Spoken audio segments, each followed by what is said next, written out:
Good evening, everyone. I'm broadcasting live, April 1st.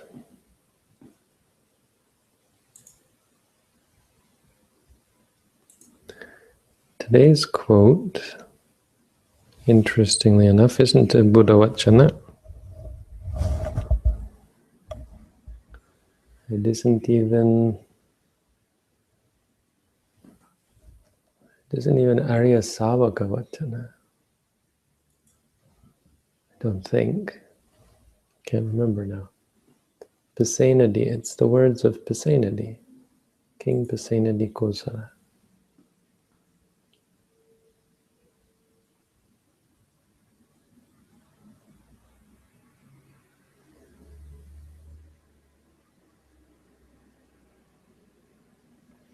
Pasenadi was a king, right? He's the Anagata Vangsa says that he is a bodhisattva and he will be the fourth future Buddha from now.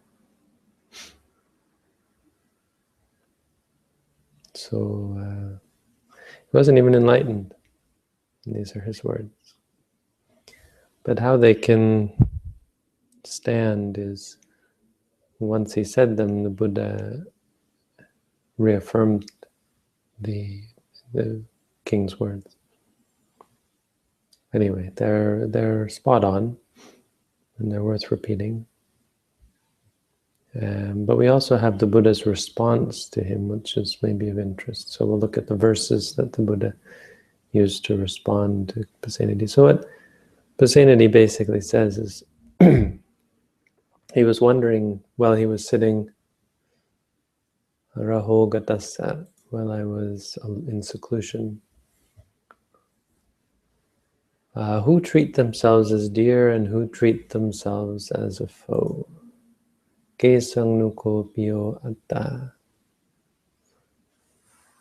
of whom, for whom, are Kesang.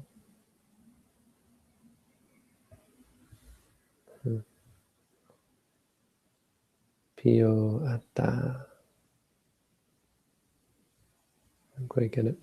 Anyway, it's something like whose self is dear. For whom is the self dear? I don't quite get no kesam, but kesam. For whom is, but it's a question. For whom is the self dear? For whom is the self not dear? I guess it's just plural because, yeah. For which people are the self, is the self, so singular, is the self dear? For which people is the self not dear? Oneself.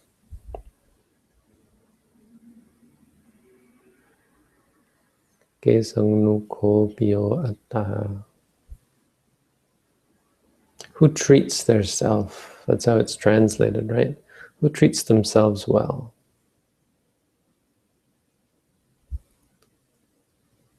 Because you can say everyone holds themselves dear, right? Everyone cares about themselves. But he thought to himself, even if some people say, Pio no atta, our self is dear, atoko desang appio atta, still, to them the self is not dear. Tangisa hetu, what is the cause? Yanni appio appiyasa kareya, what a person who is the opposite of dear, undear, not dear, might do to someone who is another person who they're not dear towards, they're not kindly disposed towards. So an enemy might do to an enemy. Tang te attanawa attano karonti.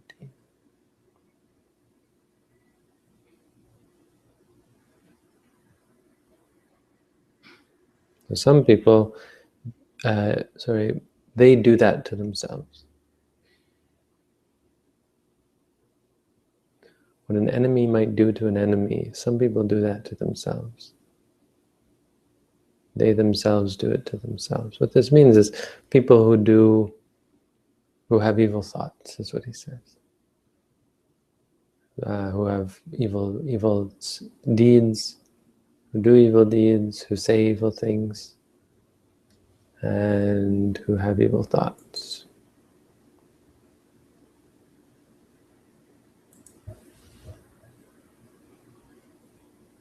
Yo ye chakho ki chikayena duccharitang charanti. Vajaya duccharitang charanti. Manasa duccharitang charanti. Charanti means they do or they act.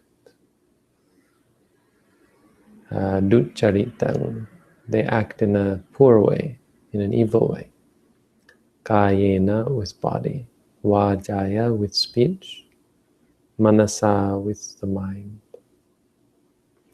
So again, these are the three doors. Everything good that we do, everything evil that we do through these doors. Everything that we do, it's either through body, speech, or thought. But of interest is the ethical and unethical deeds. And so the important point here is that someone who does bad deeds,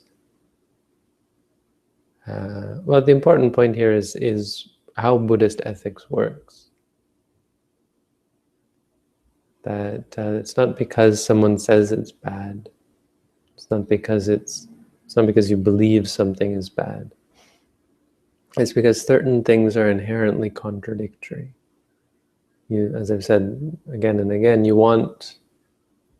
do something thinking that it'll make you happy, and it doesn't make you happy. You do something with a certain intention, with a certain intended goal, and that intended goal is not reached by that action, which is inherently contradictory. There's a problem, I think, in a very sort of objective sense. There's an inconsistency or a lack of logic or reason that's inherent in evil deeds. Point being, we do and say and think certain things that go counter to our own intentions, that lead to results counter to our own intentions. By their very nature. Now you can have good intentions wanting to do something good for someone and it doesn't work out, so that's not the point, but there are certain things that they themselves lead to the opposite or conduce to the opposite of one's intention. So we kill and steal and lie and cheat intrinsically with the thought that it's going to bring us some benefit or ameliorate some disadvantage. Something bad is happening. We're in a bad situation, so we do bad things to get out of a bad situation, for example. We hurt others. Now, they're called bad in Buddhism, not because God or Buddha or monks or teachers say they're bad, but they're bad because it's a bad choice. It's akusala, unskillful, inept. It's something that doesn't lead to a solution. And so you end up unhappy with the results. By their very nature, not just by chance or because your good plans are foiled, but killing and stealing and lying and cheating and taking drugs and alcohol and even thinking bad thoughts of wanting to hurt others or thoughts of greed and so on. Thoughts of arrogance and conceit.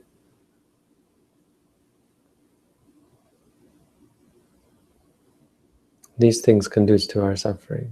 They conduce to disruption of our plans.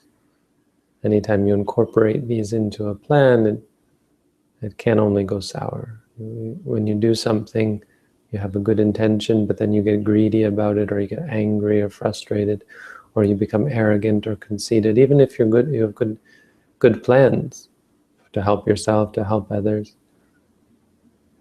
The greed, anger, and delusion, whether by body, you do things to hurt others, or to manipulate others, or to oppress others. You say things to hurt others. You say things out of selfishness and so on. Or even you think things that are harmful, and these things disturb your plans because of the results that they have with other people, because of the effect they have on your mind, because of the disruption that they cause on so many levels.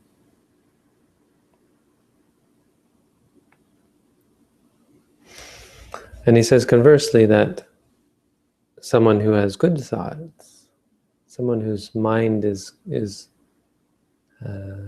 good bodily and verbal and mental actions, whose body, speech, and mind are pure, even if they were to say, Kinchapite evang vadeyong piyo noata. Wait a second. Oh no, okay. Appyo noata. Atakote sang piyoata. Even still, they would be dear to themselves. Why? Because yanhi piyo piyasa kareya, what a dear one may do to one who is dear to them. Tang te attanawa attano karunti. They do that to themselves or for themselves. Tasma te sang piyoata. For that reason, they are dear to themselves. I know here's the key. The Buddha repeats back what he says. And the Buddha does this, I mean, it's a critic or a skeptic would say it's probably just a way of, this was probably just added or manipulated because you couldn't include the words of the king without having the Buddha repeat them. Otherwise it would not be Buddha Vachana. So I don't know about that, but the text has it that the Buddha repeated what he said. Doesn't really matter. The point is it's a useful teaching, something proper to say, and it shows that the king, for all his faults, did have some good ideas from listening to the Buddha. And so we take wisdom wherever it is. Even the Buddha said, I agree when another teacher in another religion or another tradition says something that's right, I will agree with it. If they say something that's wrong, I will disagree with that. It's not, this isn't sectarian. Wisdom doesn't know religions. Truth doesn't stay within one religion or another. Doesn't mean that everything every religion teaches is right. It just means that the truth is not interested in such things. So anyway, the Buddha gives some verses sort of as a addition to this teaching. Attanante piyang janya nanang papena sangyuje nahitang salabang hoti sulabang hoti sukang dukkatakarina.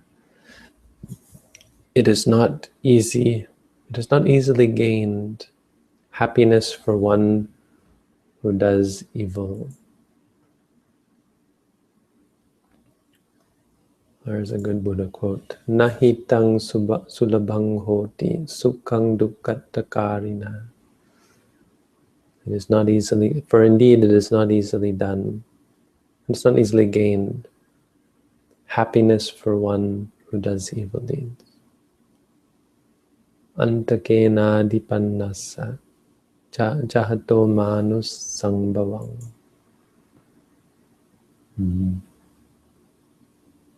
When one is seized, I'll read Bhikkhu Bodhi's translation. When one is seized by the end maker, as one discards the human state, what can one truly call one's own? What does one take when one goes? What follows one along like a shadow that never departs? So here's a question the Buddha often asks. What do we take with us? What follows along like a shadow that never departs, which is a reference to the first Dhammapada verse, right? Or the second Dhammapada verse, actually. That our evil, good and evil deeds are what follow us. Actually, no, that's not the verse, but they use the word, it's the imagery just of the shadow. But he uses this idea of the shadow in other ways. And in this way, it's in other places. Chayava anapahini. It's the same anupahini. It's the same. It's the same wording as the second Dhammapada verse, but it's a different simile. This is talking about good deeds following us around. Actually, in the same way, good and evil deeds following us around. Ubo punyancha papancha yang macho kurute ida.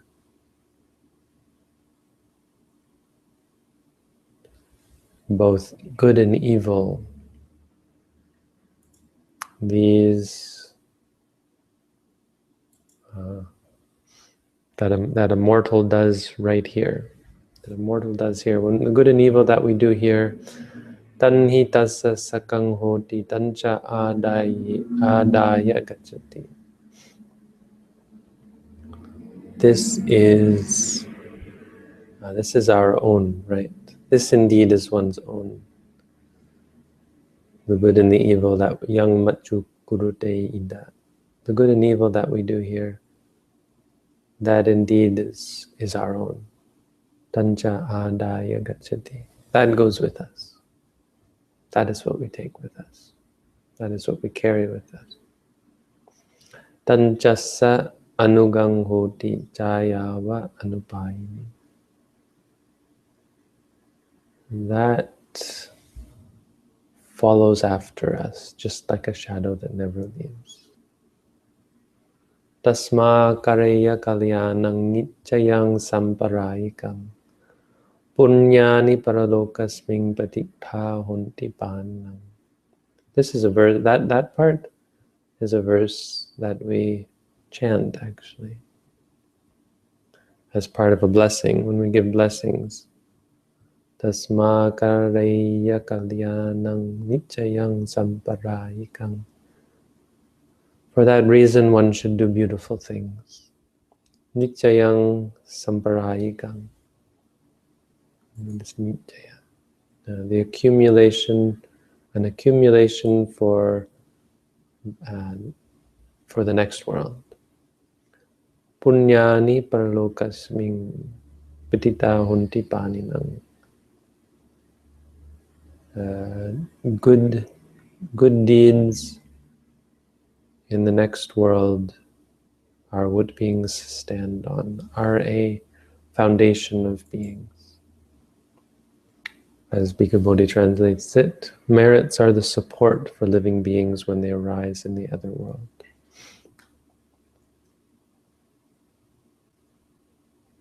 And that's key for a comprehensive understanding, because it is possible to do evil deeds and to be an evil person and still benefit in this world, but you're just adding to the burden that you carry around with you, and it follows you.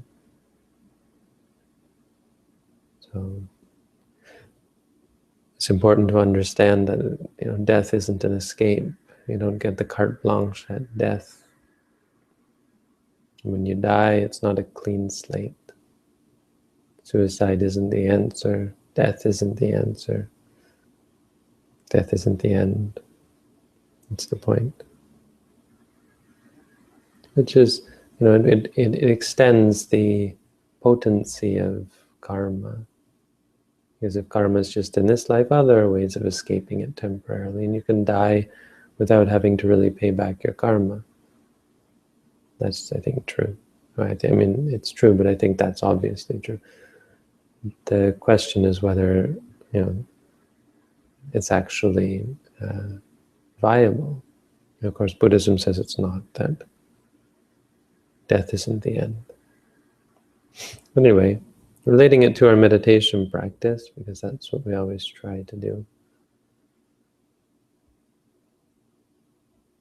There's an appreciation in Buddhism that some people don't maybe appreciate, that you are your own best friend and you are your own worst enemy. No one can hurt us the way we do ourselves, and no one can help us the way we do ourselves. And so there's two corollaries there. One is that the importance of looking after yourself and the supremacy of looking after yourself over looking after others. And the answer to the world's problems is not to help each other. It's just for everyone to help themselves. If you're going to help others, it should be to help them help themselves. If you help others trying to fix their problems, anyone who has ever tried to fix other people's problems knows that it's a wild goose chase. It's a never-ending battle. You end up being their dependency, and you never really fix anything. Because you can't fix other people, we can fix ourselves. We do much more for ourselves. And so this is where meditation fits in. Why meditation is so important? It's not betraying or abandoning others. It's doing the right thing, and that everyone should do. We should work to purify our body and our acts and our speech and our thought. It's the duty of all beings. If we can't do that one thing, we become our worst enemy. We can never truly say that we care for ourselves. And the world will never be at peace. The world's not at peace because we don't do enough for others. The world's not at peace because no one does enough for themselves. Very few people do their duty to become stand-up human beings. And so we got lots of problems inside. That's where the real problems are. That's one thing that religion understands. You can criticize religion all you want, but one thing it understands is the problems are inside our minds. And it's in our minds that we have to fix things. It's not in the world out there. It's not in the physical. It's not even in the brain. You can't fix things by medicating. You can't fix things by social work or psychology or whatever. You only fix them in your mind. The physical world is not the answer. It doesn't work. And I think the evidence is there, whether it's ever been collected in a modern scientific context. But of course, there have been some studies. They're not all that impressive, but that's more a testament to the limitations of the modern scientific method and the limitations of funding and so on. But getting people to actually meditate in a study, but the evidence is overwhelming that the benefits, say, of any kind of physical solution to a simple mental solution. Meditation changes your life. How many people have told me that their life has been changed through the meditation? People I've never even met. And it's not because of me or anything special I've done. It's just the meditation practice, to see things clearly as they are, of reminding yourself, this is this, it is what it is, it's nothing else.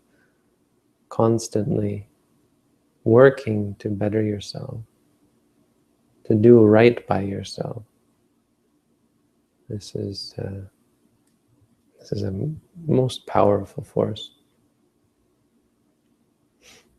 So that's the Dhamma for tonight, and this is why we meditate, working on our one true task. So, post the hangout. We'll probably just start taking text questions again.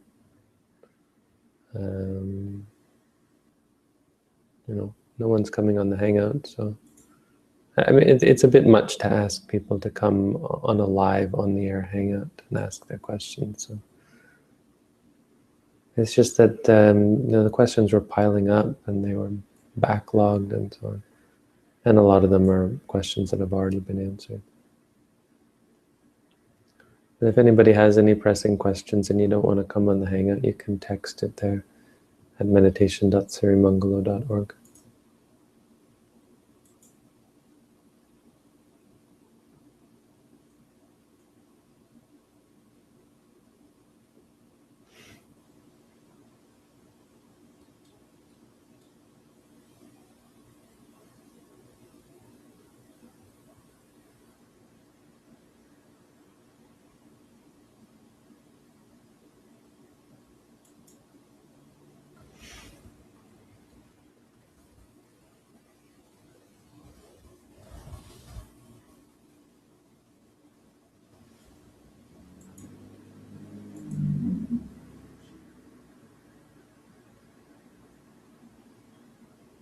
All right, well, if there, oh, here we are. Tom. Oh, hi, Tom.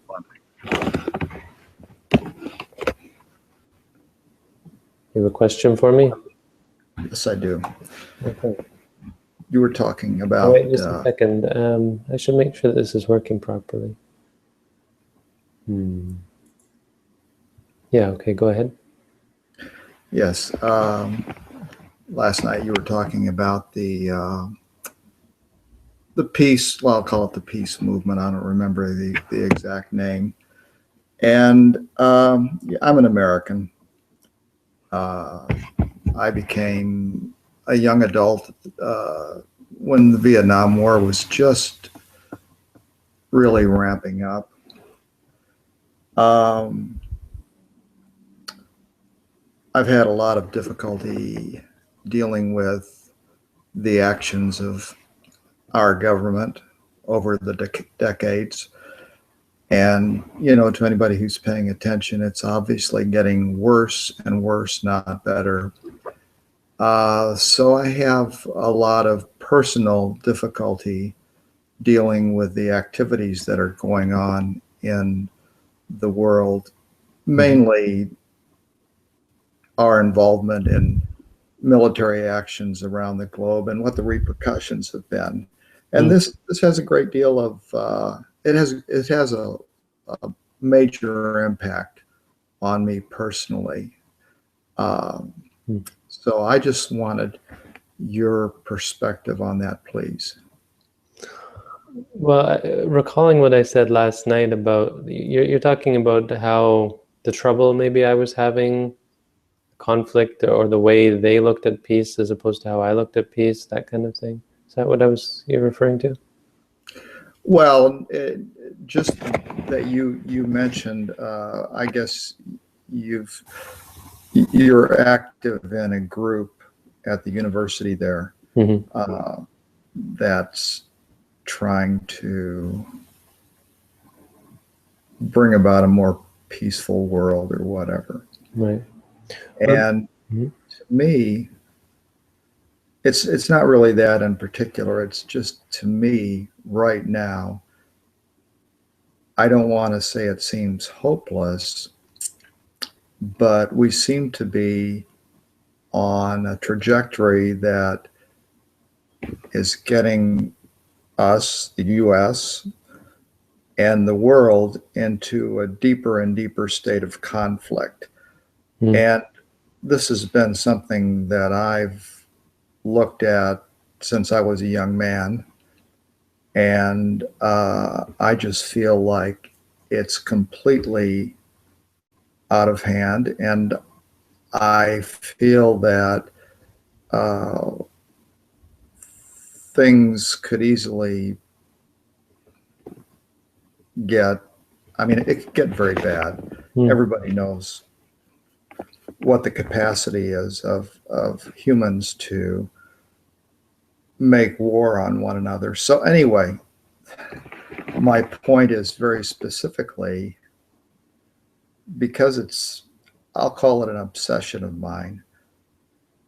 How do I deal with that? Or how does anybody deal with that when you live in a time and a place where you can easily become overwhelmed with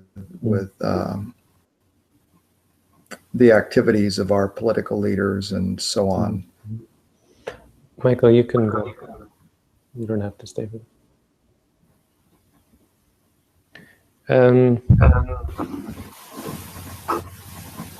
Well, there's lots of sort of important points to keep in mind. The first is that the human race is doomed. I don't think there's anyone who doubts the fact that eventually it's going to be wiped out in a blaze of fire or whatnot. Or even just more generally, everything changes. There's no solution besides, release from samsara, which is individual. And the second thing is so that's about the futility of the ultimate futility of making that a goal, making the peace on earth or so on, a goal. But the other part is the actual, again, it comes down to what is leading to your goals and what is actually counterproductive.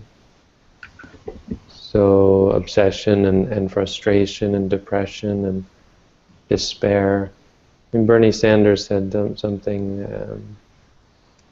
He said, "Don't go into that pit of despair," which I think was, he's been around for a long time and on the right side of things for a long time and met with interesting people. He's really got an interesting perspective. It's what we would call, he's a lot like Pasenadi, I think. One of these guys who, well, we wouldn't say he's pure by Buddhist standards, but he's a really good sort of politician with a wise mind. I mean, it seems anyway. So, yeah, negative emotions are not only futile in the sense like, why are you worrying about something that's in the end never going to be a solution, but also actually detrimental. And so it's important on the one hand to always think in terms of your spirituality, but on the other hand, to be aware of how your civic duty and good deeds towards your fellow human beings are actually supportive of spirituality, and so therefore are important. But you've got to understand, how do you affect real change and beneficence in the world? It's not by obsession or frustration or depression or getting angry about things isn't useful. So there's some sort of perspective, I think. Obviously meditation is important, staying mindful. But another important point is, which I kind of said already, is I think there is room for civic duty and an importance for lay people to undertake their civic duty. Now, I kind of made a remark that may have sounded like I was condescending or disparaging of worldly peace work, but I'm not. I really think it's awesome that people are working in a worldly way to bring about peace. Of course, I would argue that it's inferior to meditation, but you could also say it's an important part of spiritual practice. But it's not for monks, is really the point. As a monk, I have some problems getting too involved with worldly peace or world peace. I have limits personally that you shouldn't take as a model unless you're looking to become monastic. Because I think non-monastics have certain civic duties that you could argue they should take seriously. Does that help? I'd like to say yes. I contemplate all of these things. I just really need to shut it out.